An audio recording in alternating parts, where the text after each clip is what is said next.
Good afternoon, everyone. I'm Nick Fleetstra, a partner in Dorsey's Finance and Restructuring Group. Welcome and thank you for joining us for this month's meeting of Dorsey Whitney's Bank Counsel Roundtable. Today's presentation topic is banks at the U.S. Supreme Court, which has been a perennial and popular offering for our Bank Counsel Roundtable. In just a moment, I will introduce our speakers, Eric Sherman, Nick Bullard, and Jessica Leano. But first, there are a few housekeeping details that I need to go over with you. Today's program is scheduled for 60 minutes. The materials for the presentation, as well as the attendance form, are available for download through the reminder email that went out to registrants yesterday from events@dorsey.com. Links to the attendance form and materials will also be provided to you via the chat during today's presentation. The CLE code for those states that require one will be announced by our panel during the presentation, and then will also be noted in the chat. You should send your completed attendance form to attendance@dorsey.com, and certificates of attendance will be sent to those attendees who return the completed form to us. Today's PowerPoint deck will also be accessible via a link that will be included in a survey email that we will send out to you after today's roundtable. We will not have Q&A during or after this presentation. If you have a question for our speakers, you're welcome to contact them directly or through your usual Dorsey contact. The speakers' contact information can be found in the presentation materials along with their bios. Okay, with that out of the way, let me introduce today's panel. Eric Sherman is a partner based in Dorsey's Minneapolis office. He's a litigator in the Securities and Financial Services Litigation Practice Group, and he is co-leader of our Banking and Financial Institutions Industry Group. Nick Bullard is a partner in Dorsey's Healthcare Litigation Practice Group, and he too is located in the firm's Minneapolis office.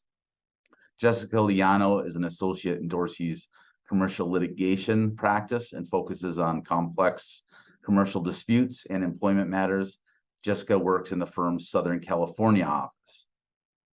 Additional biographical information on our speakers is included at the end of your materials and on our website, as is their contact information. Okay, with that, I'm going to hand it over to Nick Bullard. Thanks, Nick. Thank you, Nick. Well, it is a pleasure to be with you all this afternoon to talk about the Supreme Court and banks. We're going to start by talking about the Supreme Court's last term, the term of the October 2022. And before we get into some of the cases that will impact the banking industry, we want to give you a sense of some of the statistics and themes that arose last year. The first trend, and this, of course, these are the smiling faces of the 9 justices. These 9 were the first, with the addition of Justice Jackson, these were the first time these 9 justices were all in the court together. And the first theme that I want to talk about is the court's declining workload.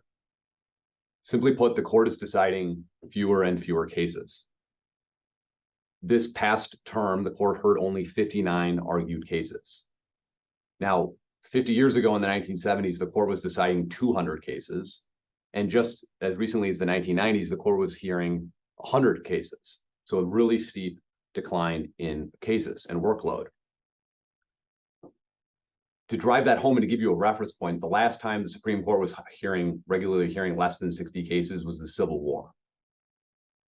For whatever reason, and I think it's a variety of factors, this is kind of the new normal. This is the way it's been for the last few terms. This wasn't an outlier. This is how it's been since the 2010s. The court's deciding 60, 70 cases per term.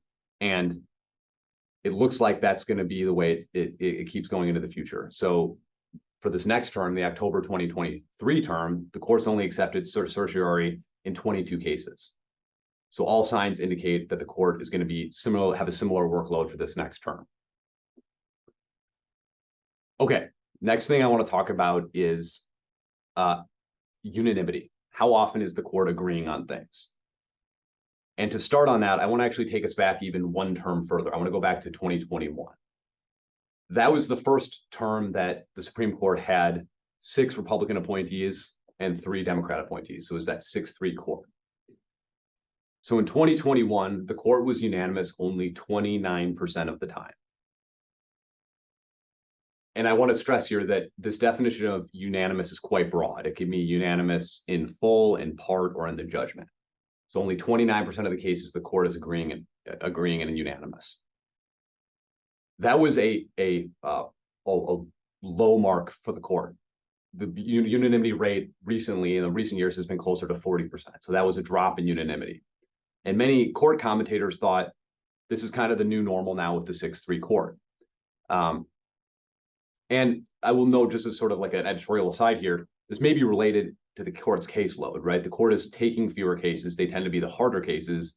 So it's not terribly surprising that the court would have a harder time reaching unanimous results. But again, this 29% was a dip in unanimity, and people thought that would continue. It didn't. Last term in October 22 term, the court's unanimous rate jumped right back up to 45%, so a 16% increase. Again, that was right in line with the average sort of unanimous rate that the court has been at for the last decade or so. Now, 2 years isn't enough to draw a serious trend line yet, but it does show that at least the initial indications that maybe we'd be headed toward a more fractious court with less unanimity may not be the case going forward. Next, I'd like to talk about ideological divisions between the court. And again, I think it's helpful to compare the 2021 year with the 2022 year of the court. And as I mentioned, right, 2021, there was the 6-3 court. And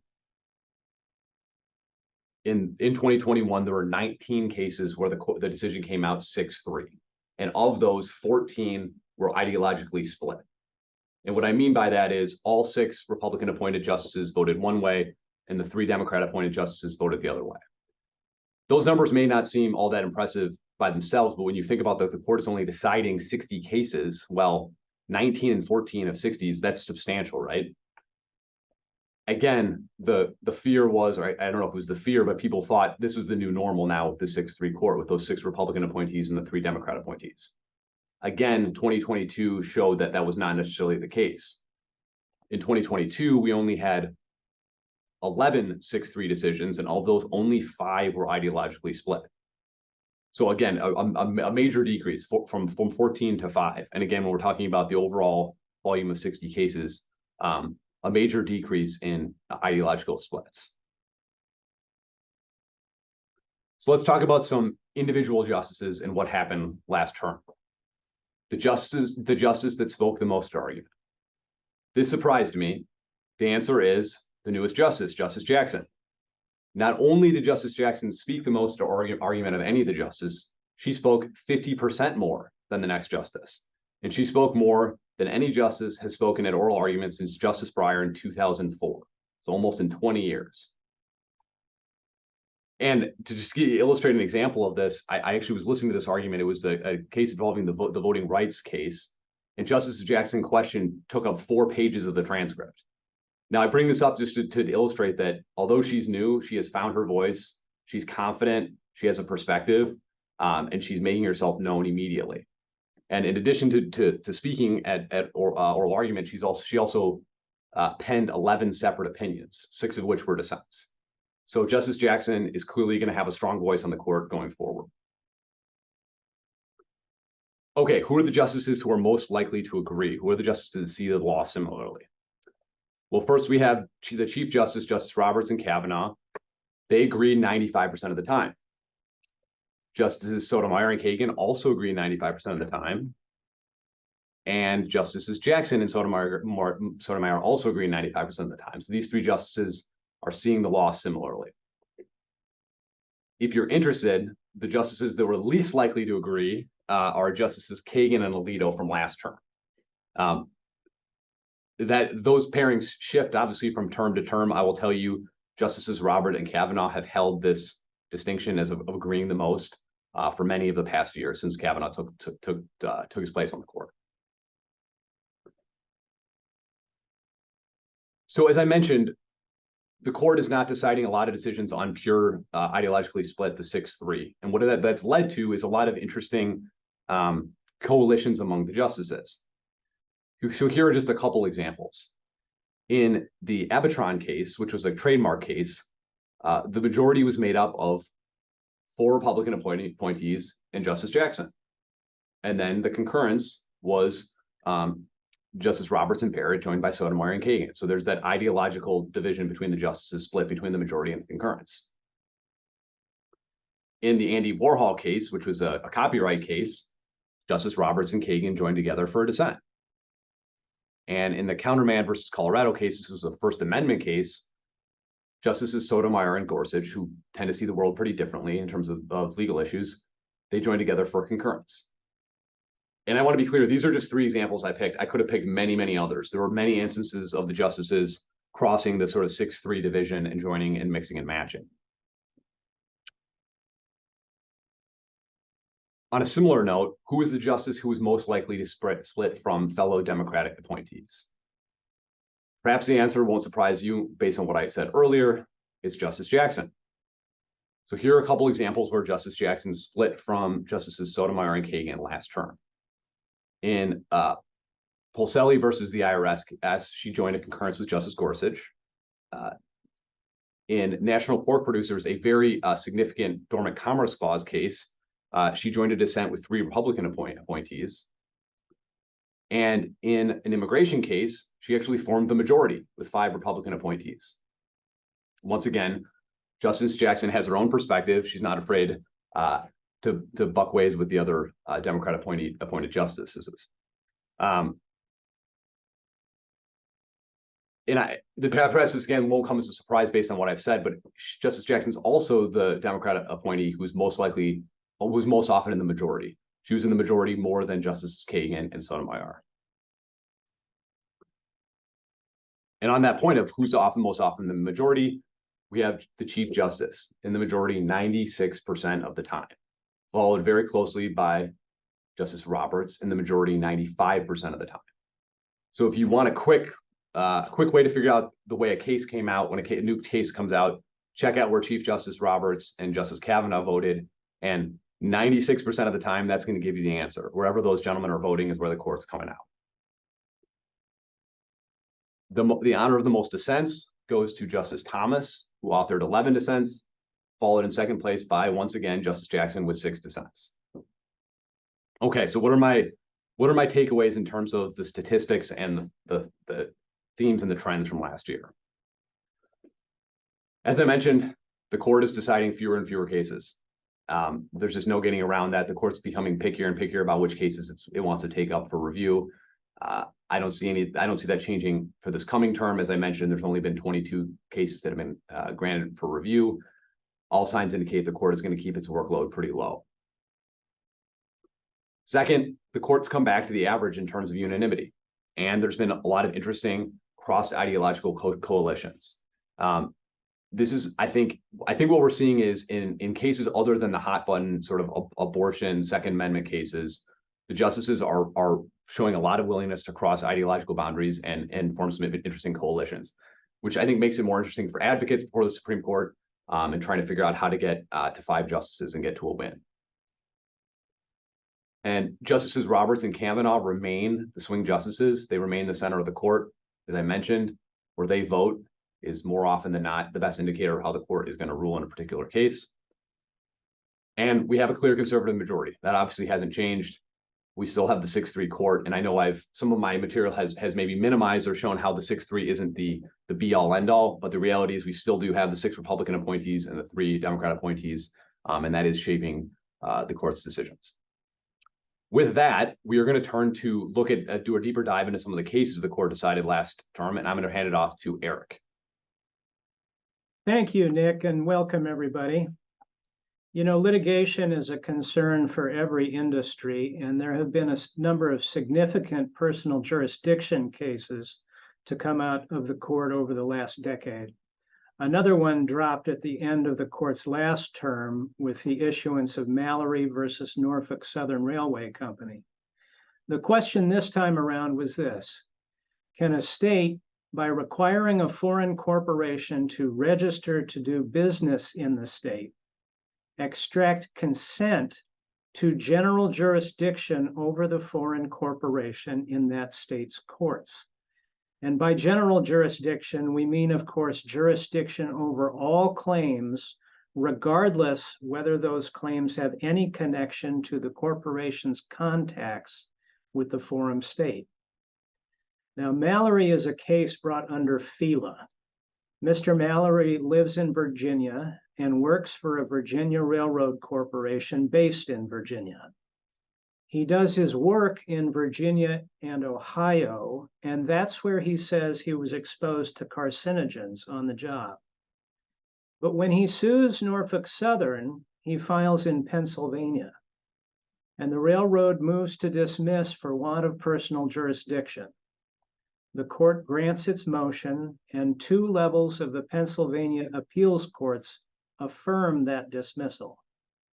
Those courts said that under the Supreme Court's previous decisions in Goodyear and in Daimler, it is a violation of due process for a state to exercise general personal jurisdiction over a corporation absent affiliations with that state that are so continuous and systematic as to render the corporation essentially at home there.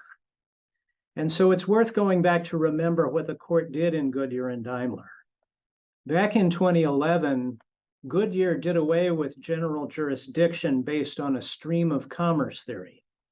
In Goodyear, you had a products liability claim in North Carolina State Court. The claim itself arose out of an automobile accident, not in North Carolina, but in France, allegedly caused by defective tires manufactured in Turkey by a Goodyear subsidiary. The North Carolina courts had ruled they had personal jurisdiction over the foreign subsidiary by virtue of that stream of commerce. That is, when some of the foreign manufactured tires found their way into the market and were sold in North Carolina, that fact in the state court's view gave rise to general jurisdiction over the foreign subsidiary. And a unanimous Supreme Court reversed that judgment. And that's where the court puts a new gloss on international shoe, which you might remember from law school, and its continuous and systematic test. The Goodyear court says for the first time that for general jurisdiction to lie in a particular state, the corporation has to have contacts so continuous and so systematic as to render them at home there. And merely having a corporation's products end up on shelves in a forum state is not sufficient to make the corporation at home. Then 3 years later in 2014, the Daimler case comes along. And in Daimler, you have a group of folks from Argentina suing Daimler AG, a German company, in a California federal court over human rights abuses that allegedly took place in Argentina. And the plaintiff's assertion of general jurisdiction in that case was predicated on California contacts of Mercedes-Benz USA LLC, which is a Daimler subsidiary formed in Delaware with a principal place of business in New Jersey. A panel of the Ninth Circuit upheld that exercise of jurisdiction, but the Supreme Court reversed. And writing for 8 justices, here's what the court tells us what it means to be at home. The corporation either has to be incorporated in the state or it has to have its principal place of business there. And now the court doesn't say that those are the only 2 places a corporation can be at home, but the court says those are the 2 paradigmatic bases for general personal jurisdiction, and the court doesn't identify any other bases that in its view would be sufficient. And then last but not least, you have BNSF versus Tyrell in 2017. And what BNSF really serves to do is confirm Daimler. BNSF, like Mallory, is a FILA case. The plaintiffs are residents of North and South Dakota, and they sue BNSF in Montana, even though they were injured elsewhere. And in BNSF, you have 8 justices again saying that FILA itself as a statute does nothing to confer personal jurisdiction on state courts. You have to go back through the regular analysis. And as in Daimler, just doing business within a state will not hack it for general personal jurisdiction, even if the business is significant. And in fact, BNSF at the time had 2,000 miles of track and 2,000 employees in Montana. But the court observes that BNSF has plenty of track and plenty of employees in other states, and it just can't be at home everywhere. So BNSF is incorporated in Delaware, and it maintains its principal place of business in Texas. So those are the two places, and really the only two places, that it is at home and subject to general personal jurisdiction, not in Montana. So following this progression, you can see why many saw a rule developing that, apart from some undefined set of extraordinary circumstances, general jurisdiction will only lie against a corporation in the state of incorporation and the state of principal place of business. However, in none of Goodyear or Daimler or BNSF did the plaintiff assert that the corporation had consented to general jurisdiction. And there are many states, including Minnesota, where foreign corporations are required to consent to jurisdiction as a condition of registering to do business there. And so that raises the question, if due process allows general jurisdiction only where a corporation is at home, can a state where a corporation is not at home require a corporation to submit to general jurisdiction as a condition of doing business there? And so now we arrive at Mallory. And Pennsylvania is one of those states that requires a corporation to submit to jurisdiction as a condition of registering to do business. And Norfolk Southern, in fact, followed that requirement and registered to do business there. So does the due process clause of the 14th Amendment allow Pennsylvania's courts to take general jurisdiction over the claims against Norfolk Southern?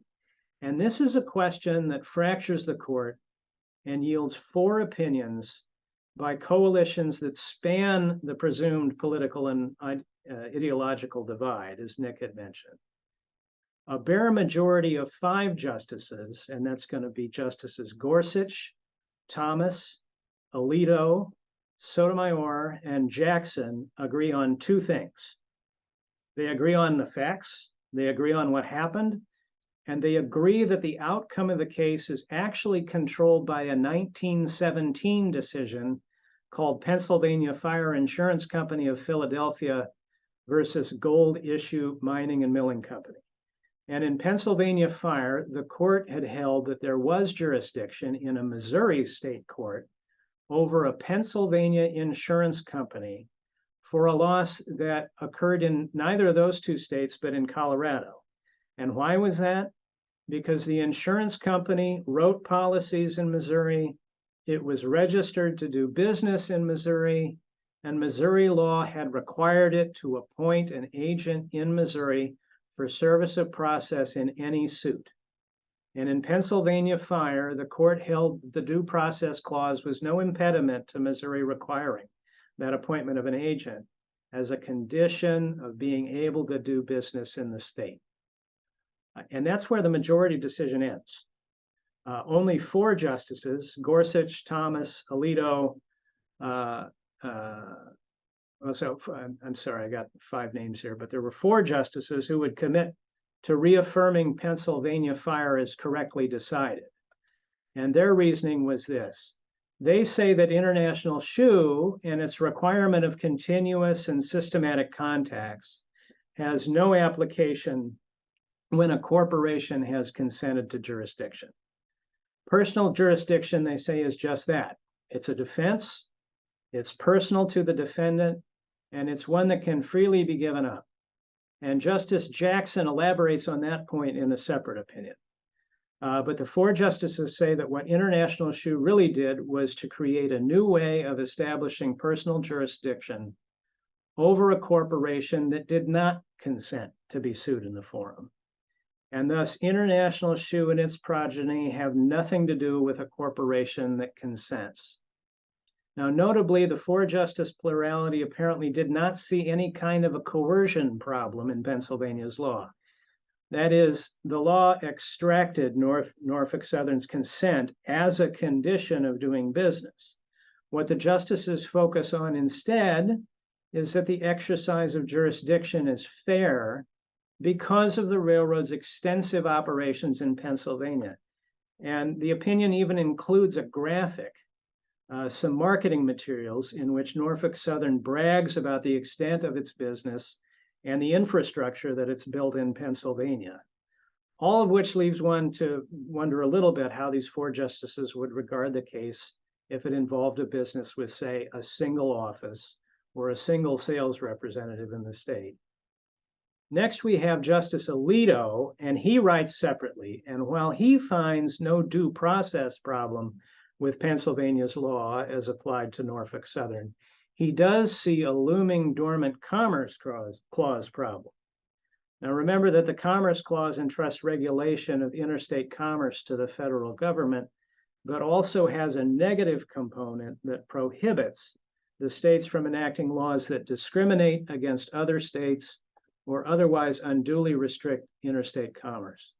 And Justice Alito sees in the Dormant Commerce Clause a prohibition against a state asserting jurisdiction over an out-of-state company in a suit brought by an out-of-state plaintiff alleging an out-of-state injury.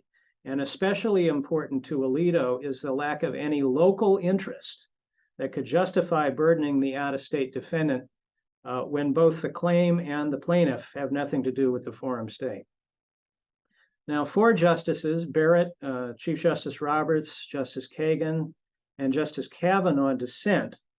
And had they found a fifth vote, they would have made Norfolk Southern the next case in the Goodyear-Daimler BNSF line. They write that a law that requires a corporation to submit to general jurisdiction in a state where it is not at home clearly, palpably, and plainly violates the Constitution.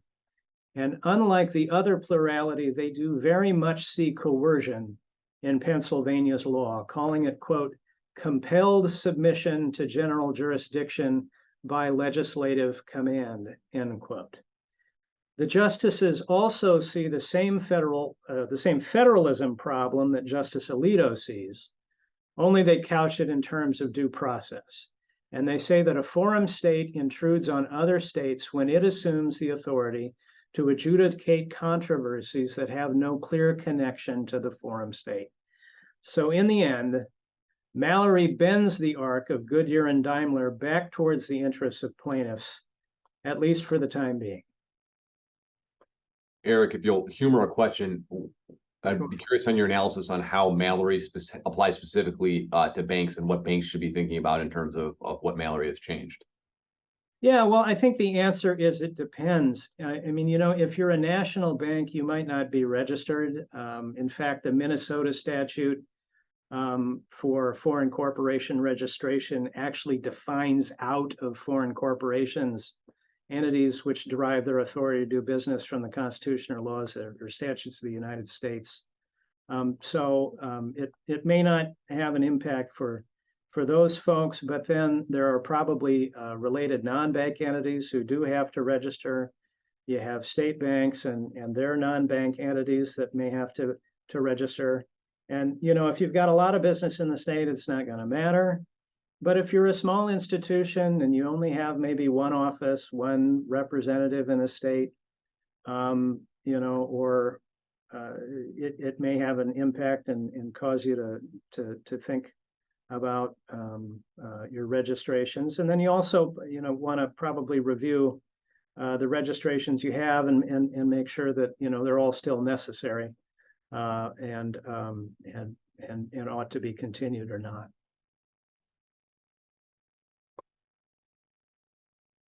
All right, thank you so much, Eric. We'll go ahead and switch gears to a case called Delaware versus Pennsylvania. And this is a case dealing with abandoned financial instruments.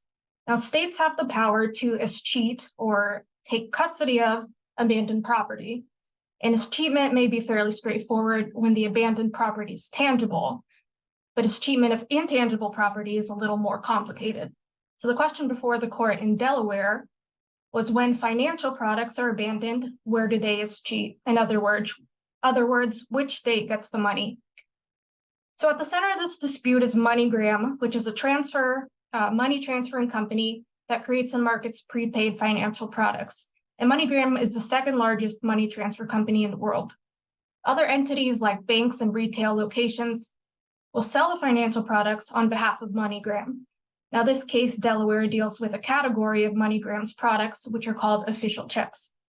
So with an official check, the purchaser pays the bank the check's face value plus fees. The bank keeps the fees and sends the funds to MoneyGram. The purchaser gives the check to the payee, who can cash the check at a bank, and MoneyGram then reimburses the bank. Now, as of Delaware, MoneyGram followed the common law for escheatment of abandoned official checks. And under the common law, abandoned financial products escheat to the state of the creditor's last known address. And in this scenario, the creditor is either the intended payee or the holder of the check if they are obligated to refund the check if it's not paid out. So it could be either the intended payee or the purchaser. But if there are no records for the creditor, the abandoned funds by default will escheat to the state in which the holder of the funds is incorporated. So here, MoneyGram is the holder of the funds. MoneyGram is headquartered in Texas, but it's incorporated in Delaware. And as a matter of business practice, MoneyGram would not keep records of who purchased the money orders. So by default, abandoned official checks, no matter where in the country they were sold, would always escheat to Delaware. So 30 states led by Pennsylvania and Arkansas challenged Delaware's default escheatment. And since this is a dispute between states, the Supreme Court has original jurisdiction. So the other 30 states argued that official checks sold by MoneyGram should not escheat under the common law, but should escheat under a statute called the Disposition of Abandoned Money Orders and Travelers' Checks Act, which, for simplicity, we will call the FDA. And the FDA applies to abandoned funds that are payable on a money order, traveler's check, or other similar financial written instrument other than a third-party bank check. Now, if abandoned funds fit this definition, they should escheat not under the common law, but under the FDA. And under the FDA, abandoned funds escheat to the state in which the funds were purchased. So the 30 states led by Pennsylvania and Arkansas argued that MoneyGram's official checks were at least similar instruments to money orders, if not money orders, and should escheat to the state in which they were purchased. So the Supreme Court consolidated Pennsylvania and Arkansas's actions and appointed a special master. And the special master issued a report finding that official checks are covered by the FDA and should escheat under the FDA. Now, Delaware is notable because it's Justice Jackson's first opinion on the court, and here we have an unanimous ruling. So the court first considered whether official checks do fit the definition of money orders or similar written instruments. And Justice Jackson and the rest of the court held that it did not even need to determine whether official checks are money orders because they're at least similar to money orders. And for this question, the court noted that official checks sold by MoneyGram and money orders under the FDA similarly function. Both involve prepayment of a specified amount to be transmitted to a named payee. And because they are prepaid, they are likely to escheat. And this was enough to bring official checks within the scope of the FDA. Second, the court noted that the FDA was enacted to prevent inequitable escheatment, in other words, one state getting a windfall. So entities that sell money orders often don't keep records of creditors or purchaser addresses as a matter of practice. And this type of inadequate record keeping often leads to funds always escheating to the state of incorporation under the common law. And the FDA is meant to prevent the state of incorporation from getting a windfall by distributing escheats based on the place in which they were purchased. So here, because MoneyGram does not keep records of who purchased official checks, applying the common law would lead to the inequitable result that the FDA was designed to remedy. And the court next rejected Delaware's contention and the special master's finding that the official checks sold by MoneyGram could qualify as third-party bank checks, which the FDA expressly excludes. Now, the court first recognized that the FDA does not define third-party bank checks, nor is there a commonly accepted meaning. So given this gap, Delaware argued that a third-party bank check should be a check that's signed by a bank officer and paid through a third party. But the court rejected this argument, finding that Delaware didn't explain why it would matter for escheatment purposes if the funds were paid through a third party. And similarly, the special master suggested that third-party bank check may have something to do with the bank's liability for the funds, but the court also found no reason why bank liability would matter for escheatment purposes. And the court noted that the FDA expressly covers money orders, and banks can be liable on money orders. Finally, the court looked to the FDA's legislative history for what Congress could have meant by third-party bank check, and it explained that whatever the intended meaning of third-party bank check, the term should not be read so broadly as to exclude large swaths of prepaid instruments that is cheat inequitably due to the business practices of the company holding the funds. So our takeaway from Delaware is that financial products that are at least similar to money orders, if not money orders, fall under the scope of the FDA, and if they're abandoned, they should escheat to the state in which they were purchased. Jessica, what impact do you think this decision will have on the state of Delaware? That's a great question, Eric. So first, we can expect that $25 million in abandoned official checks will be distributed among the 30 states on the other side of the dispute. And we may see a shift in Delaware's state finances. Unclaimed property was 8% of Delaware's revenue in 2021, and it was the third largest source of state revenue. So beyond the money being distributed, the court also left open where, first, where the abandoned funds should escheat, we know, but the court left open whether Delaware could also be liable for damages under the FDA. In an oral argument, this issue did come up. Justice Gorsuch asked Arkansas Solicitor General if he was seeking a declaration of where the $25 million goes, plus damages against Delaware. And the Solicitor General said that he did believe there's an implied right of action under the FDA, and the parties may be able to recover damages from Delaware. But they hadn't addressed that issue before the special master, because the special master bifurcated liability from damages. So now that we have a decision on the question of liability, it'll be interesting to see what the special master does with, number one, is there a private right of action under the FDA? And if so, could Delaware also be liable for damages on remand? Great, thank you, Jessica. Over to you, Nick Bullard. Okay, next up is Calcutt versus FDIC. This case is about the power of the FDIC and the proper role of judicial review. The case arises from an FDIC enforcement action against the former CEO of a regional bank in Michigan named Harry Calcutt, the gentleman at issue in this case. And Mr. Calcutt was a 30-year veteran of the banking industry. And the FDIC alleged mismanagement of the bank's loans following the Great Recessions. This is like the 2009 time period. And there were 4 sets of allegations that the FDIC leveled against Mr. Calcutt. They claimed that Mr. Calcutt and the bank failed to comply with the bank's internal policies regarding loan transactions, misled the bank's board of directors in connection with these loan transactions, provided inaccurate information to the FDIC during an inquiry, and provided inaccurate information in the bank's public disclosure statements related to these loan transactions. The FDIC's request, the relief they were seeking, was not only to remove Mr. Calcutt from the bank, but was also to prohibit him entirely from ever working in the banking industry again. And the FDIC, Section 8 of the FDIC Act, does contemplate this as a remedy, and it involves essentially 3 things. First, you have to have, the 3 elements are essentially misconduct, causation, and culpability. In terms of the first one, misconduct, there has to be a finding that the person engaged in some sort of unsafe or unsound banking practice or violated a fiduciary duty. And then there's a causation element. And this is the key to the whole case. The bank or its depositors has to have suffered a loss by reason of the misconduct. So those words "by reason of" are the key to the case. And then third, as I mentioned, there's a sort of a culpability element. The misconduct have to involve personal dishonesty or willfulness or something of that nature. So the case goes to a full hearing. The FDIC ALG removes Mr. Calcutt from his position, prohibits him from ever practicing in the banking industry again, and assesses over $100,000 in civil penalties. Mr. Calcutt appeals to the board, the FDIC board.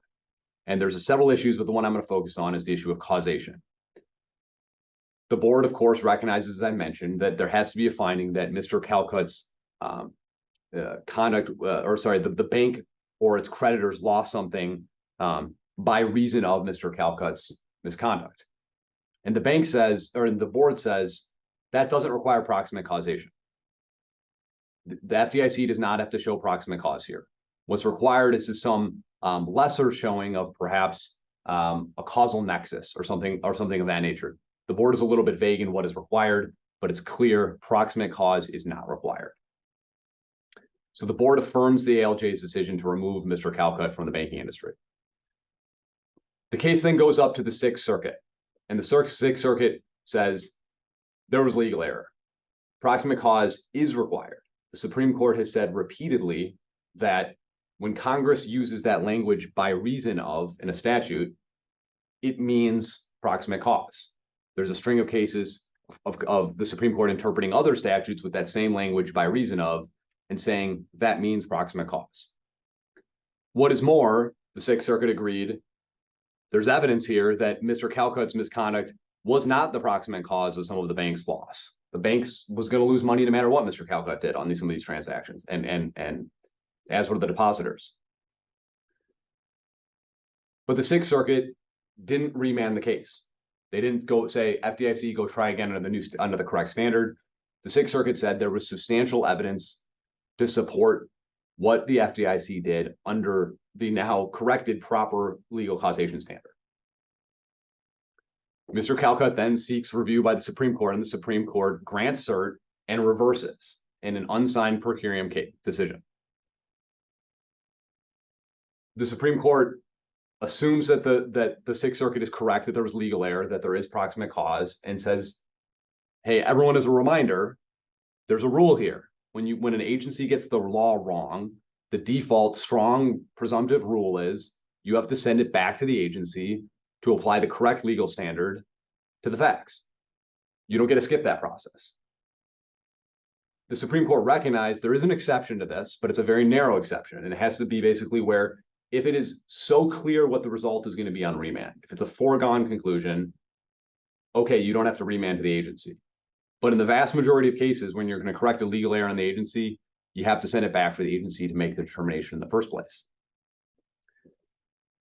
In this case, the imposition of sanctions is fundamentally a discretionary decision, and there's a variety of factors.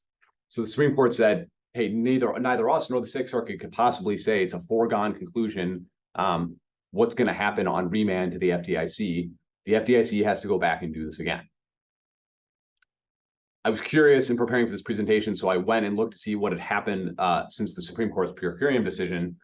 The case was, in fact, of course, remanded to the Sixth Circuit.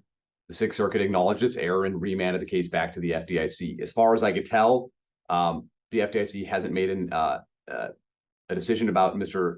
Calcutt's fate, so we'll have to wait to see what happens to him. Nick, I'm curious, what impact do you expect Calcutt will have in cases going forward?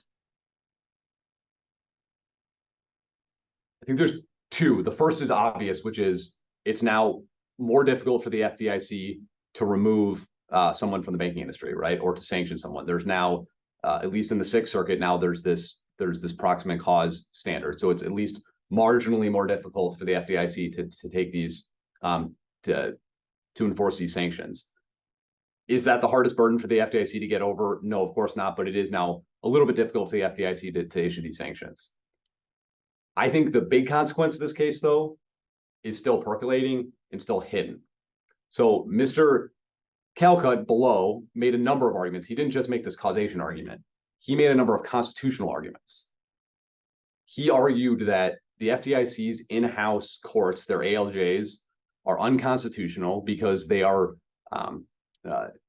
too removed. They're not subject to removal under the appointments clause by the executive, by the president. And so some of you may be thinking, wait, haven't we heard that argument recently? Yes, the Supreme Court, I think it was in 2018, bought a similar argument with respect to the SEC's in-house ALJs. And so Mr. Calcutt has preserved that argument, and presumably that's going to come up again on remand. So I would not be surprised at all if this case makes it back to the Supreme Court in the coming years, and that may be its true legacy. Okay, with that, I'm going to hand things back to Eric. Thank you, Nick.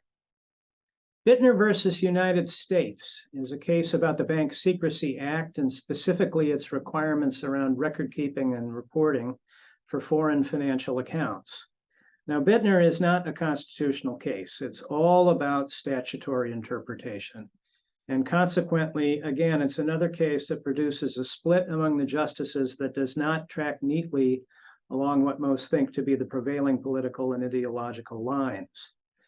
Bittner, quite frankly, is a difficult case and a close one. And as a result, the court pulls out all of the tools in its interpretative toolbox, which is what kind of makes the case interesting, because here, by all appearances, the Supreme Court is just doing law, just trying to figure out what the words that Congress used in this statute are supposed to mean. And so let's begin with the statutes at issue. 31 U.S.C. 5314 requires a resident or citizen of the United States or a person who is in or doing business in the United States to keep records, to file reports, or to do both when that person makes a transaction or makes any relation for any person with a foreign financial agency, essentially opens a foreign account. In turn, those records and reports have to include the identity and address of the participants, the legal capacity in which the participants are acting, the identities of the real parties in interest, and a description of the transaction. And if a person doesn't follow the command of 31 U.S.C. 5314, there's a civil penalty, and that penalty is prescribed in section 5321. And the maximum penalty is $10,000 per non-willful violation.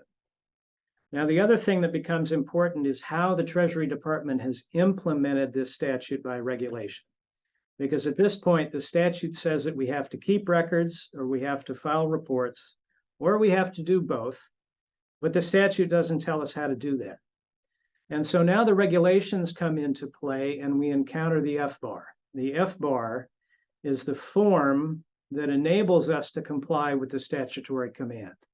And that form's generally completed in one of two ways, depending upon whether a reporting person has 25 or more foreign accounts or fewer.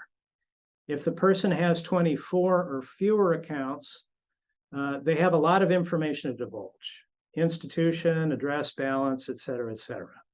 But once the person opens that 25th account, all they have to report initially is the number of accounts and some other basic information.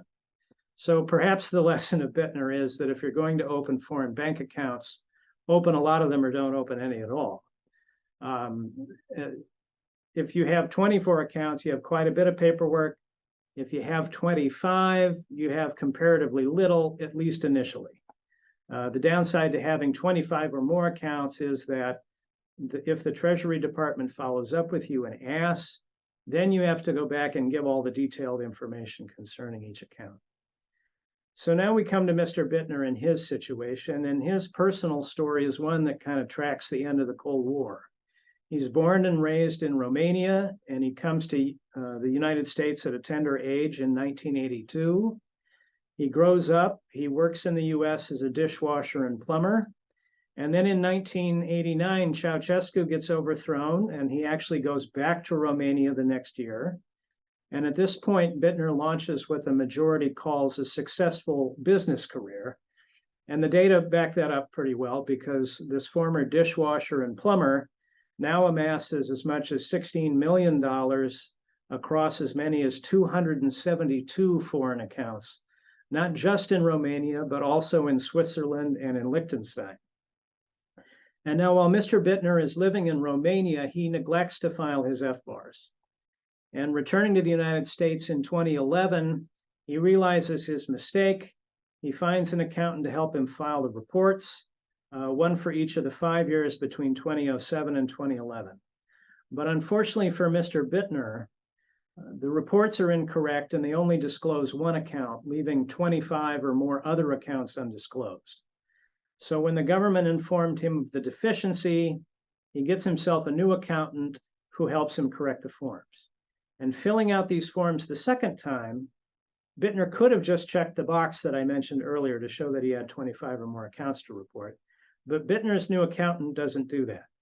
He volunteers details about every account in every year, 61 in 2007, 51 in 2008, 53 and 54 in the ensuing years. So when the question arises at that point, what penalties does Bittner owe for this period? Well, Bittner counts the penalty as 5 years times $10,000 maximum penalty equals $50,000. The government, now knowing how many accounts Bittner has, counts it differently. They look at the 272 accounts, that is each account times each year, and they arrive at a penalty of $2.72 million. And a district judge in the Eastern District of Texas agrees with Bittner and the $50,000 maximum, but the Fifth Circuit reverses. Bittner, the Court of Appeals says, owes the whole $2.72 million. Now, in the Supreme Court, the case produces two opinions.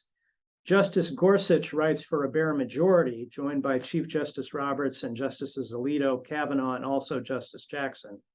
And this coalition holds for all but one section we'll highlight later, which only Justices Gorsuch and Jackson joined. And so the court begins to lay out its interpretative tools. First, they look to the text.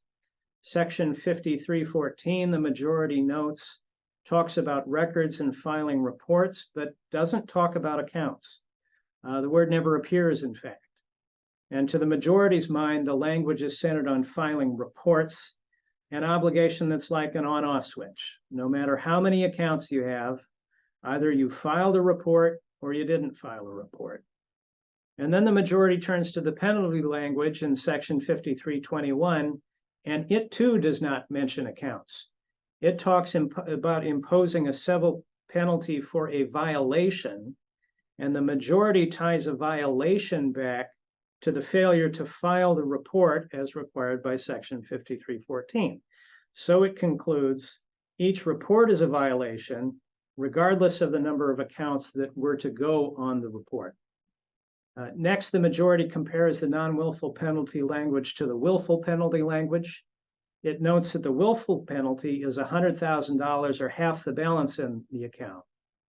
And from that language, the majority concludes that if Congress wants to tie the penalty to an account, it knows how to write those words. And so having left accounts out of the non-willful penalty provision means that Congress meant not to tie the non-willful penalties to accounts, but to reports. Then the majority looks beyond the text and looks at what the Treasury Department has said about FBAR filing penalties. It notes various publications in which Treasury and the IRS have declared that someone who is required to file an FBAR and does not is subject to a civil penalty not to exceed $10,000. And the majority is careful to note that these agency pronouncements don't bind the outcome, but since they cut against the government's case, the majority takes notes. Next, the majority dives into the drafting history, looking all the way back to 1970, when penalties only existed for willful violations and were capped at $1,000. Next, in 1986, came willful penalties on an express per account basis, followed by the non-willful penalty provision at issue added in 2004.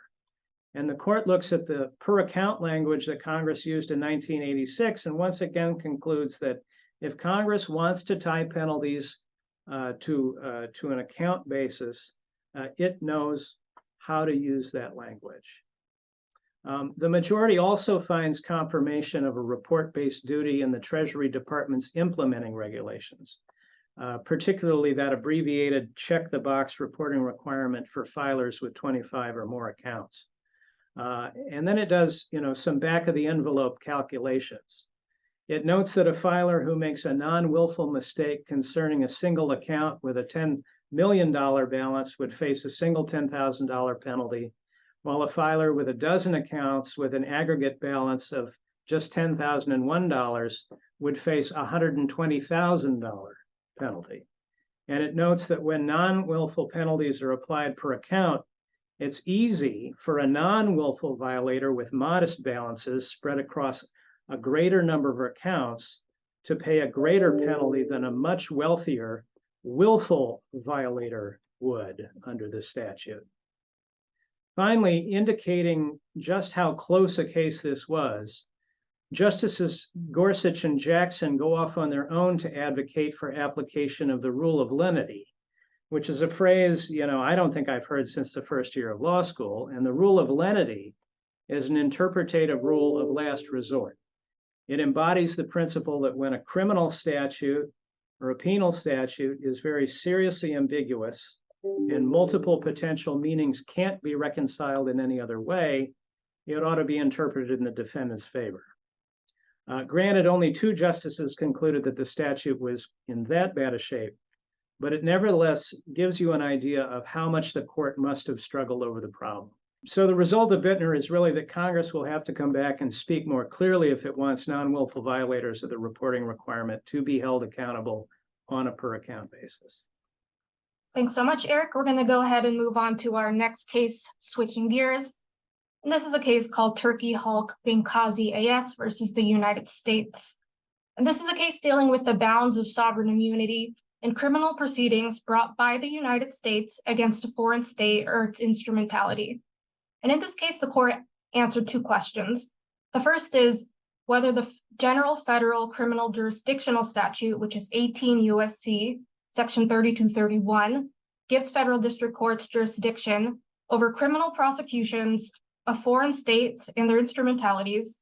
And second, whether the Foreign Sovereign Immunities Act of 1976, or the FSIA, gives foreign states and their instrumentalities absolute immunity from criminal prosecutions in U.S. courts. So for background, Halk Bank is a bank whose shares are majority owned by the Turkish Wealth Fund, which is a part of and owned by the Republic of Turkey. And in 2019, New York federal prosecutors indicted Halk Bank for a multi-year conspiracy to evade economic sanctions issued by the U.S. on Iran. And the indictment alleged that the Turkish bank was involved in a multi-year scheme to launder billions of dollars in the sales of Iranian oil and natural gas through the global financial scheme in violation of U.S. sanctions on Iran. And Halk Bank moved to dismiss the indictment, arguing that it is immune from suit as a foreign state's instrumentality and immune from criminal prosecution in particular under the FSIA. And the district court denied the motion, finding in part that the FSIA did not appear to grant immunity in criminal proceedings. Halk Bank filed an appeal, and the Second Circuit affirmed. The Second Circuit held that the district court had jurisdiction over the criminal prosecution. And as to the FSIA, the Second Circuit assumed that the FSIA would give immunity to Halk Bank as a foreign state instrumentality, but Halk Bank's charged conduct of laundering money through the global financial scheme fell within an exception to immunity for commercial activities, and the suit could proceed. So Justice Kavanaugh wrote the opinion in this 9-0 decision. He first explained that Section 3231 grants district courts original jurisdiction over all offenses against the laws of the United States. And this is sweeping language that gives federal courts jurisdiction over the full range of federal prosecutions for violations of federal criminal law. And the court rejected that the FSIA meant to implicitly exclude foreign states and instrumentalities from these prosecutions simply because some other statutes expressly refer to foreign states. And then the court also found that the FSIA's baseline principle of immunity for foreign states and instrumentalities only applies to civil matters. The FSIA is silent on criminal matters, and if the FSIA was meant to immunize foreign states and instrumentalities from criminal prosecution, it would be somewhere in the Acts test. But the court did remand for the Second Circuit to determine whether any common law immunity principles applied and barred the proceedings against Halk Bank. And very quickly, we have an interesting dissent from Justice Gorsuch, joined by Justice Alito, who concurred in part and dissented in part. And here, Justice Gorsuch essentially said the Second Circuit got it right. The federal courts do have jurisdiction over criminal proceedings, but FSIA immunity is not limited to civil proceedings. But like the Second Circuit found, the FSIA's commercial activities exception applies, and the action against Halk Bank could proceed. And with that, I'll pass it back to you, Nick and Eric. Sure. Jessica, thank you. I see we're out of time, so let me leave you, our guests, with this. Stay tuned. The Supreme Court has some major decisions in this next term coming up that will affect the banking industry very quickly too, to keep on your radar. There is a case challenging the constitutionality of the CFPB, whether its funding violates the appropriations clause. And two, there is a direct frontal attack on the Chevron deference doctrine. The court has agreed to take up and reconsider whether to overrule the Chevron deference doctrine in its entirety. So stay tuned. We got some major decisions coming up in the 2022-2023 term. We've enjoyed our time with you. Thank you for your attention.